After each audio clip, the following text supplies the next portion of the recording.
NPR. This is The Indicator from Planet Money. I'm Darian Woods. And I'm Waylon Wong.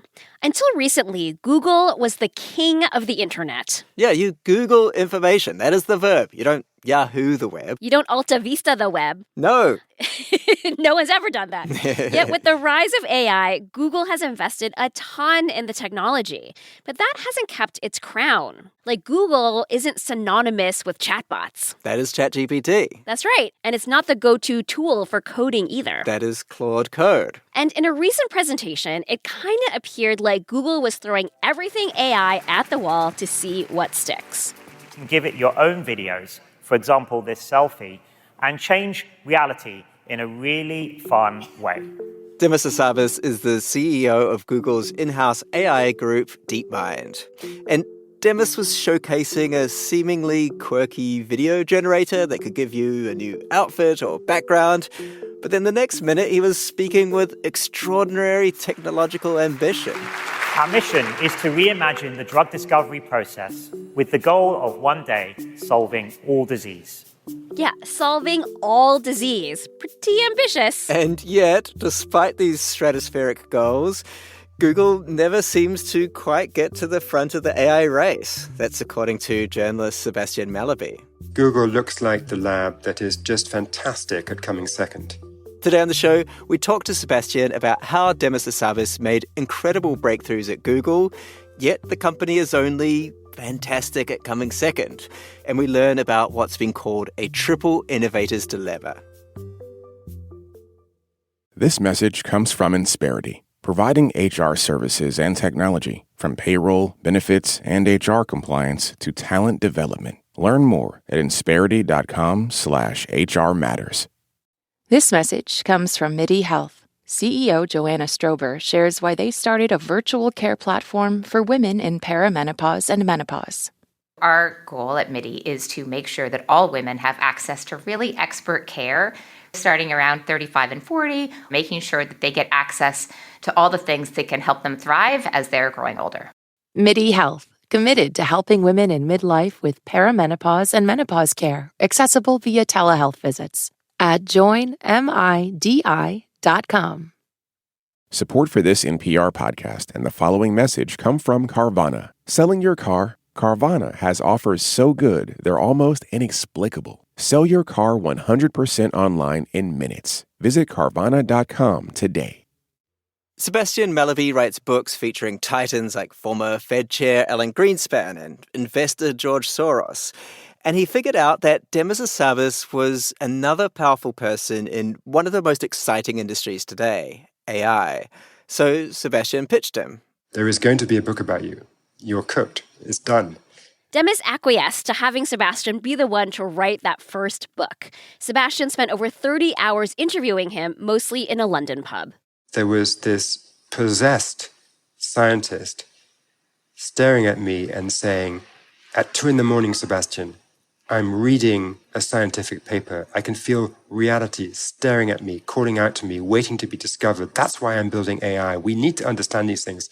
And then he would bang the table and say, why is this table solid? It's a bunch of atoms jumping around with gaps in between. Why is that laptop, Sebastian?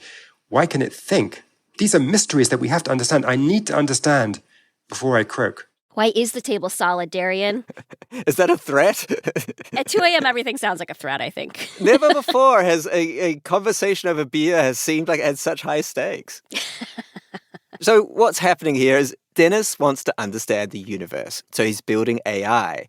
And to build AI, he studied for a PhD in cognitive neuroscience, and then he co-founded DeepMind in 2010 in London. By 2013, Demis was being courted by various tech leaders who wanted to acquire DeepMind. Mark Zuckerberg, Elon Musk, Google's Larry Page. There were pros and cons with each. Eventually, he agreed to a purchase by Google. Under Demis Hassabis' leadership, Google has made some incredible breakthroughs in AI research. Google DeepMind successfully predicted how amino acids form three-dimensional shapes, which is a fundamental process known as protein folding. That got Demis a Nobel Prize in chemistry. He tells me that one Nobel Prize was a nice start, but he'd quite like another one. Yeah, the buzz of the first Nobel Prize wears off pretty quickly, I hear. Yes, I know the feeling well. But an incident in late November 2022 revealed a potential downside to being part of a behemoth like Google. Even though Google had the technology ready, the famous AI chatbot ChatGPT was first launched by OpenAI. The question was kind of, why did Google not release a language bot? Because it had the technology, it could have done it. Why did they not release it first? Sebastian believes that Google suffered from what he calls a triple innovator's dilemma. Innovator's dilemma basically says, look, if you have a successful incumbent company with a very good product that's making a lot of money, it won't want to back an innovation that will cannibalize the existing product because the status quo is too sweet. That's why Kodak failed to seize the digital camera market, because it was set up for the analog era. It's also why Xerox couldn't profit from personal computers, even though its researchers pioneered the technology. Google was making a ton of money from search. Why would it want a rival product like a large language model that would disrupt and destabilize search? That's the standard innovator's dilemma. Sebastian says for Google specifically, this innovator's dilemma came in three forms. First of all, its dominance in search depended on a reputation for providing reliable information. So it couldn't afford to release chatbots that hallucinated. Remember when it was saying that you could put glue on pizza to keep the cheese from sliding off? I mean, it does work. But at what cost, Darian? It does make it inedible. And Google's second force working against AI was that it was unclear how to make money from it. Google's revenues kind of depended on serving ads alongside the search results. And it wasn't so clear how you would integrate ads into the chat. And then thirdly, Google's market share was so big that politicians, journalists, even lawyers described it as a monopoly. And so that position, which was kind of politically precarious, would be untenable if Google alienated politicians and journalists and advertising partners by putting out a model like ChatGPT, which in the early days spewed toxic results and hallucinated and appeared weirdly sentient to some people. I mean, that would have been a shortcut to business suicide. So yeah, political risks was barrier number 3. Google did eventually release an AI chatbot in March of 2023, thanks to Demis Hassabis and his team that's morphed into Gemini today. It's not the leading model, but it has at some points been right at the frontier on various benchmarks. Yeah, we use Gemini at work at NPR. Yeah, not for writing, obviously, but sometimes for sorting through numerous documents in our research. Google's also a financial supporter of NPR. And so where does this leave Demis Hassabis and Google, or its parent company Alphabet? Will it end up like a Kodak or Xerox, consigned to the history files as a cautionary innovator's dilemma? If you were to put your money on one company to be in the lead in a few years' time, which company would it be? I would say Alphabet and Google, because I think, being the best at coming second is a very good strategy for, surviving the distance. There's so many people in the world who are touched by some kind of Google product, whether that's Maps or Search, Google Drive, Gmail, that they are just going to roll it out at a scale that nobody else can match. And in the long term, being able to make money from that is what you need to stay alive in this very capital-intensive race. There's a sense in which all of this talk of business dominance and capital and competition might seem a little at odds with Demis Hassabis' scientist persona. He's always had that duality, right? He spent some of his time building video games, which are kind of trivial compared to the grand ambitions of solving science. And he's got space in his head for both. Like, you can't pigeonhole him.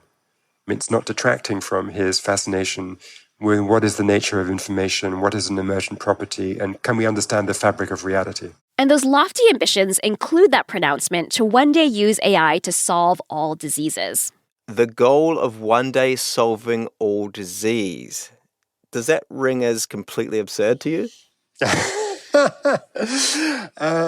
He likes to make these very sweeping claims, and all disease feels a bit much. But I do think that if AI is a super tool with which to sort and make sense of information, you should be able to understand the origin of disease quite minutely through very advanced AI. Are you sold, Waylon? Yeah, maybe advanced AI could explain this to me over a beer. AI's pretty good at explaining AI. It knows itself well.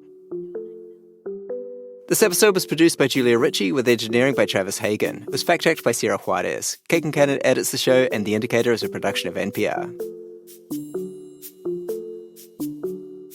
This message comes from Rosetta Stone. Rosetta Stone Sapphire personalizes your language learning. Get unlimited access to all 25 Rosetta Stone languages and Sapphire learning tools. Visit rosettastone.com/NPR and receive 20% off. This message comes from BetterHelp, whose survey found that while 85% of Americans believe getting mental health support is wise, 74% say society discourages it. Don't let stigma stand in the way. Visit BetterHelp.com/NPR.